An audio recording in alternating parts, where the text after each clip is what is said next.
area, we have considered only 63. So that way we have clubbed the districts, and we have seen that to make it more realistic in that way, that it should not be unnecessarily burden to the investors for making an investment in those areas. So maybe then we have some time, we can request some stalwarts to make some remarks here. Yeah, and the IGL is there.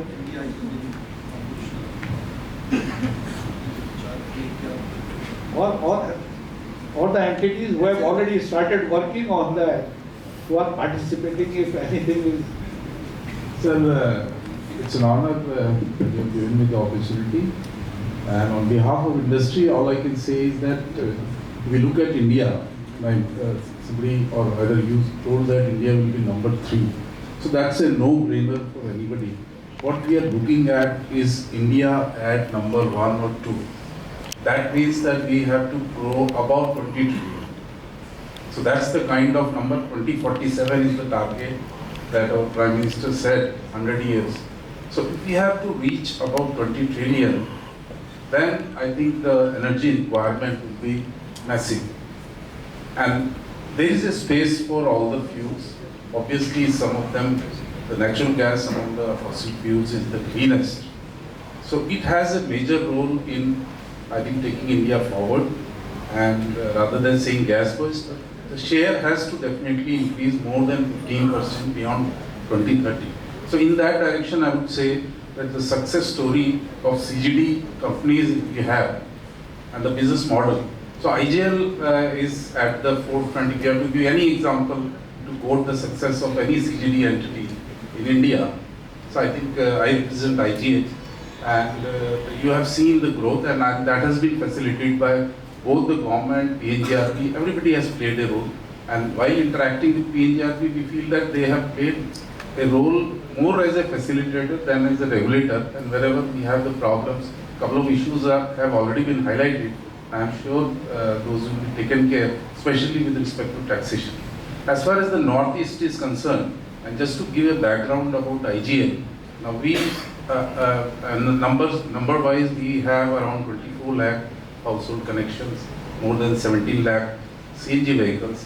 And our experience has been that this fuel, I think there is a lack of, when we go to new GAs especially, there is some lack of awareness that is required from industry side to the customer, because the benefits are immense. Say for example, if I take Rajasthan, the CNG and the price of petrol is very high there, 107, and benefits are close to 40% in terms of gas. Once you switch to gas, the benefits are, the economic benefit is around 40%. I'm sure the similar benefits, sir, would be there in the Northeast region, especially as the Secretary, sir, has pointed out that they are sparsely populated and long distances to cover.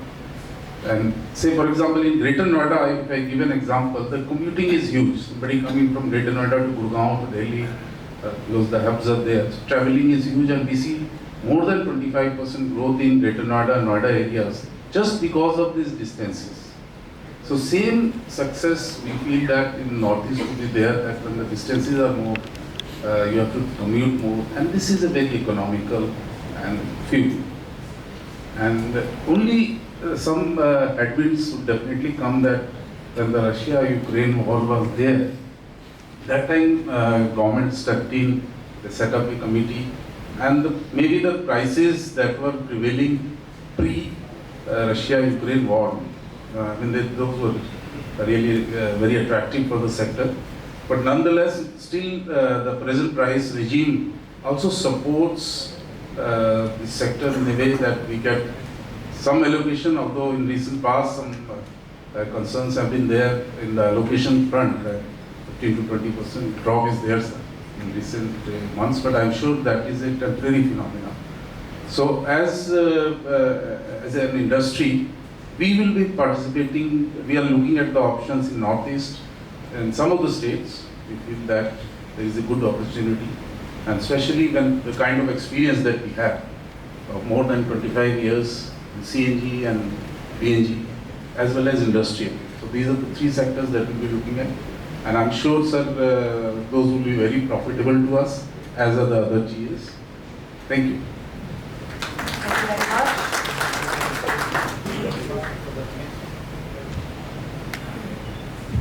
So first of all, thank you very much for having me here. One thing on behalf of the industry and the efforts that is very, very well elucidated.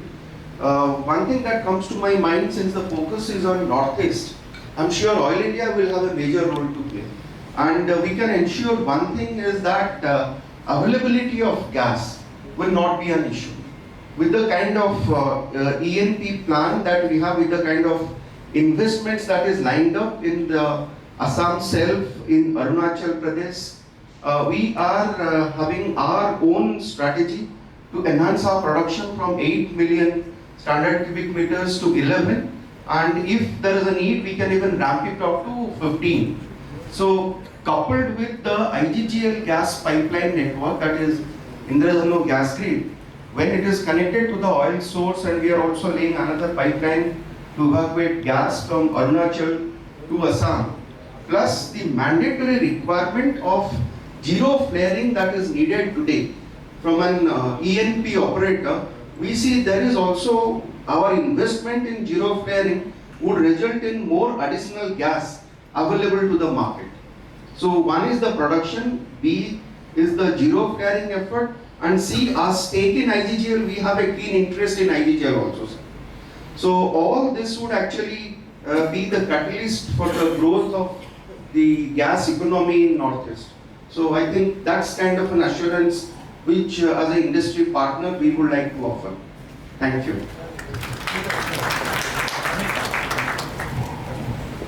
Thank you very much for that opportunity, and it's always a pleasure to listen to the success stories of IGL and others, because I was fortunate to be a part of that great company for some time. And at HPCL we have been warming up to this gas sector. In the last couple of years we have made inroads in UP, West Bengal, Haryana and other places. And I think one thing which HPCL can offer to everyone sitting here is that we also have HPLNG terminal at Chara. So all capacity bookings, you guys are welcome to do it at our plant. And I think it will be complete end-to-end integration of gas sector in India.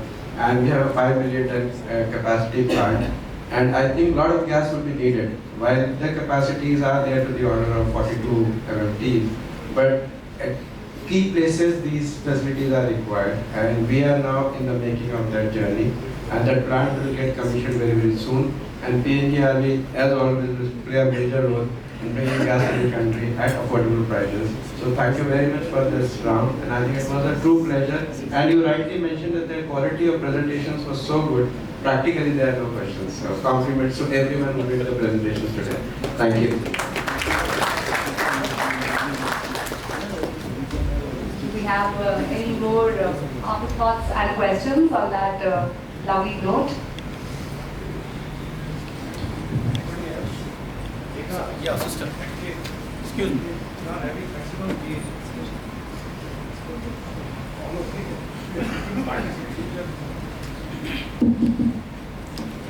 Thank you, sir. Thank you so much for this wonderful opportunity. Distinguished delegates, this is TSC Ghosh, Executive Director from Rural Electrification Corporation Limited, Maharatna company under Ministry of Power. Last year, we have been conferred the Maharatna status. So apart from our core power sector financing, we have diversified into infra segment also. We have last financial year 85,000 crores we have sanctioned under refineries, roads, ports, airports, hospital, IT, various sectors under infra. So this gathering we wanted to utilize, and we are told that there is another gathering going to, similar such workshop going to happen in Chillam. We wanted to disseminate that we are here, our products are that long-term lending with moratorium period, flexible to your requirement at a very competitive rate of interest of the order of, say, for a project to an utility, to an agency, we can go up to say 17 to 18,000 crores per project we can lend on solar basis or on consortial basis. So I request we will give a We will have a one-on-one interaction with all of you, all the stakeholders, and we will go with a separate PC. This is an August gathering, and thank you very much. We are here in power sector, lending for infra funding also. Thank you, Chairman Sir, Honorable Chairman Sir. Thank you so much for this opportunity. Thank you.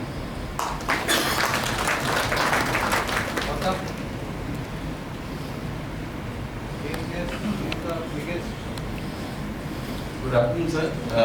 I am from GAIL Gas.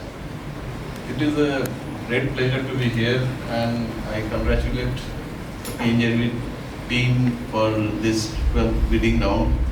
I am basically from that particular area. I belong to that area, so I have a soft corner to that particular area, and I will be grateful.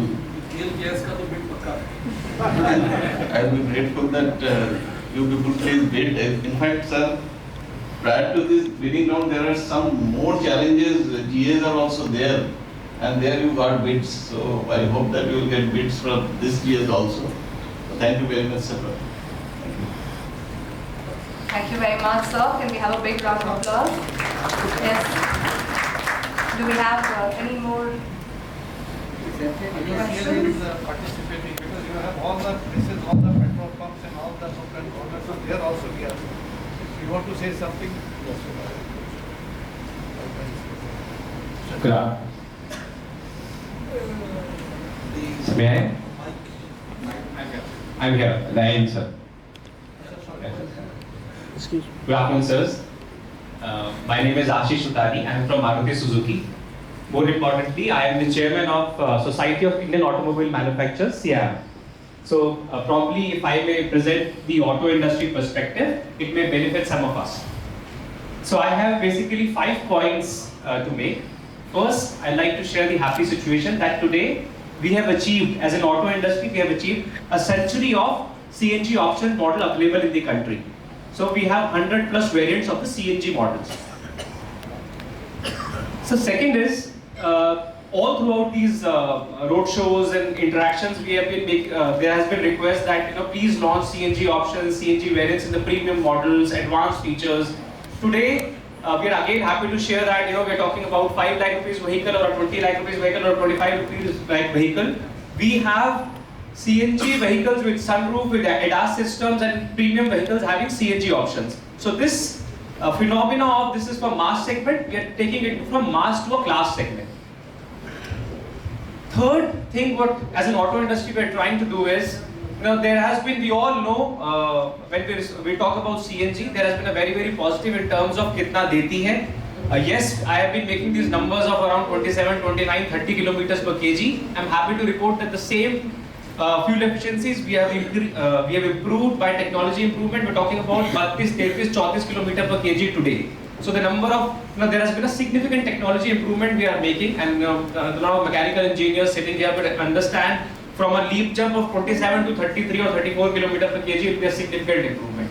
And this is, there are many further improvements going to happen in terms of twin cylinders, type 4 cylinders. This is just the beginning in terms of technology improvement. Another happy situation, recently we have concluded our CIAM, the Auto Industry Convention, annual convention. We have received the message from the Honorable Prime Minister himself, in which there was a significant point mentioned about all technologies, working on all technologies, electric, hybrid, CNG, CBG. So that defines and reinforces the focus of the Government of India, and that is why we are very, very aggressively promoting all such technologies, including CNG and CBG. Sir, in one of the presentation, the gentleman from BPCL presented that the last 5 years there has been a 35% growth in the CNG stations and 22% growth in the PNG stations. Because of this 35% growth in CNG stations, we are growing at a 45% growth in the CNG vehicles. For the normal CAGR is around 5 to 6%, the CAGR in CNG vehicles is 45%, and there would be much more better opportunity going forward. So to summarize, this is just the beginning. With the number of CNG stations we are going to see in the future, I can only say abhi to party shuru hui hai. Thank you very much. All right, thank you so very much. On a lighter note, I'd like to ask, do we still have any more participation, any questions, any afterthoughts?